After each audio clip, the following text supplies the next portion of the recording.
भारत जोड़ो यात्रा के समापन के साथ ही कांग्रेस एक और अभियान शुरू करने जा रही है। 26 जनवरी से पूरे देश में हाथ से हाथ जोड़ो अभियान की शुरुआत की जाएगी। कांग्रेस के इस कदम को इस साल देश के 9 राज्यों में हो रहे विधानसभा चुनावों और 2024 के लोकसभा चुनाव में जनता का विश्वास हासिल करने की कोशिश के तौर पर देखा जा रहा है। कांग्रेस प्रदेश अध्यक्ष व सांसद प्रतिभा सिंह ने कहा कि भारत जोड़ो यात्रा अंतिम पड़ाव में है। पिछले 8 साल से देश में मोदी की सरकार है। इस यात्रा के दौरान मोदी कार्यकाल में जो भी देश विरोधी निर्णय हुए उनके बारे में लोगों को बताया जा रहा है।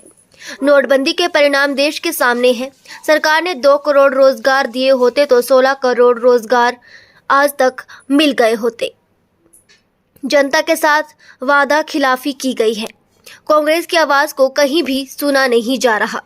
संसद हो या विधानसभा, हर जगह उन्हें अनसुना किया जा रहा है, जिसके बाद ये यात्रा शुरू की गई। तो लोग देख रहे हैं, पर इस हालात को बदलने में, इस परिस्थिति में बदलाव लाने के लिए हम कहीं भी अपनी आवाज को नहीं उठा पा रहे थे। चाहे वो पार्लियामेंट में बहुत कोशिश की राहुल जी ने, वो खड़े रहे, उनके सभी साथी अन्य पार्टियों के लोगों ने भी इसमें आवाज उठाने की कोशिश की कि देश के हालात ऐसे बनते जा रहे हैं, हमें कुछ परिवर्तन लाने की जरूरत है। और बार बार उन्होंने आग्रह किया कि प्राइम मिनिस्टर सदन में आए और हमारी आवाज को सुने, परंतु उनकी आवाज को नजरअंदाज किया गया। और किसी भी फोरम पर आज हमारी आवाज को नहीं सुना जा रहा, चाहे वो विधानसभा है, चाहे पार्लियामेंट है, चाहे कहीं भी आप प्रदर्शन करो तो वो आवाज इस मोदी सरकार के कानों तक नहीं पहुंचती।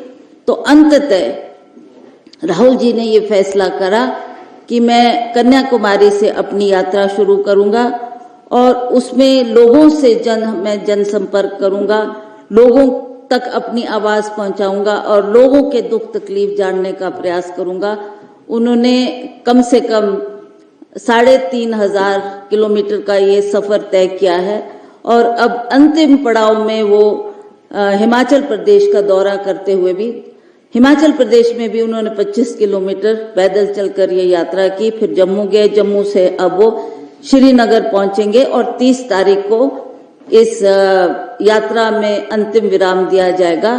पर हम चाहते थे, कांग्रेस पार्टी ये चाहती थी कि हम इस भारत जोड़ो अभियान को अब हम 26 तारीख को पूरे भारतवर्ष में लॉन्च कर रहे हैं और इसको हमने हाथ से हाथ जोड़ो का नाम देकर ये संदेश को घर घर तक पहुंचाने का प्रयास करेंगे, ताकि हम इस संदेश को हर व्यक्ति तक, हर वोटर तक, हर भारतवासी के घर तक पहुंचाए। और इस अभियान को हम 2 महीने तक इसको जारी रखेंगे। मुझे बहुत दुख हुआ, कल ही मैं राजनाथ जी की स्टेटमेंट पढ़ रही थी। वो कहते हैं कि राहुल जी अपने राजनीतिक फायदे के लिए घृणा फैलाना चाहते हैं, जो कि बिल्कुल विपरीत है।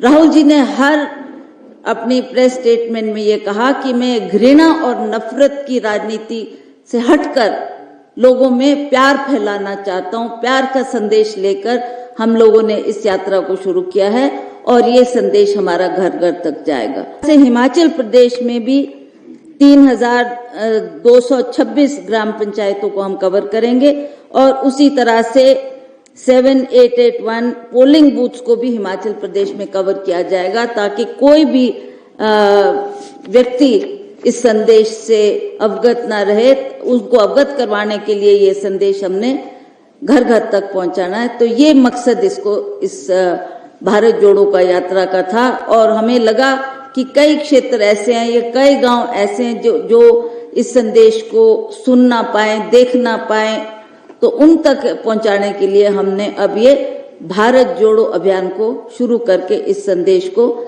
हर व्यक्ति तक पहुंचाने का प्रयास किया। देश में 26 तारीख को इस हाथ से हाथ जोड़ो अभियान की शुरुआत होगी। उसमें हमारे लीडर्स भी रहेंगे और हमने ये संदेश दिया है कि उसी दिन आपने अपने अपने एरिया में, अपने अपने बूथ स्तर पर, अपने अपने कॉन्स्टिट्यूंसी और डिस्ट्रिक्ट्स में भी इसकी शुरुआत करनी है, ताकि ये 26 मार्च तक ये कार्यक्रम चलता रहे।